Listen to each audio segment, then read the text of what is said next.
తప్పు. వాస్తవం తెలియకుండా మాట్లాడకూడదు. 16,108 ఆడవాళ్ళను మ్యారేజ్ చేసుకున్నాడు అంటే దాని అర్థం 16,108 ఆడవాళ్లతో కాపురం చేశాడని కాదు. ఆ 16,108 ఆడవాళ్ళకి జీవితాన్ని ఇచ్చాడు అని అర్థం. నరకాసుడు అనే రాక్షసుడు అన్ని రాజ్యాల మీద యుద్ధం చేశాడు.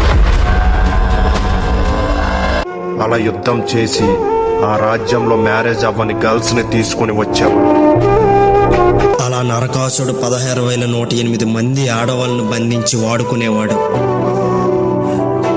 ఈ విషయం తెలుసుకున్న శ్రీకృష్ణుడు వెంటనే తన వైఫ్ సత్యభామతో నరకాసుడు మీదకి యుద్ధం చేయడానికి వెళ్తారు. నరకాసుడిని చంపేసి ఆ ఆడవాళ్ళకు విముక్తి ఇచ్చాడు కృష్ణుడు.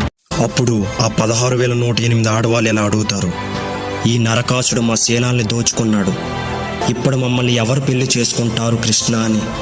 అప్పుడు శ్రీకృష్ణుడు 16,108 అవుతాడు. అలా మారి ఆ 16,108 ఆడవాళ్ళని మ్యారేజ్ చేసుకొని ఇంకా ఈ సమాజంలో మీరు శ్రీకృష్ణుడు భార్యగా జీవించండి అని చెప్తాడు. శ్రీకృష్ణుడు 16,108 మందిని మ్యారేజ్ చేసుకున్నాడు అంటే వాళ్ళతో కాపురం చేశాడు అని కాదు, 16,108 మందికి జీవితం ఇచ్చారు అని అర్థం.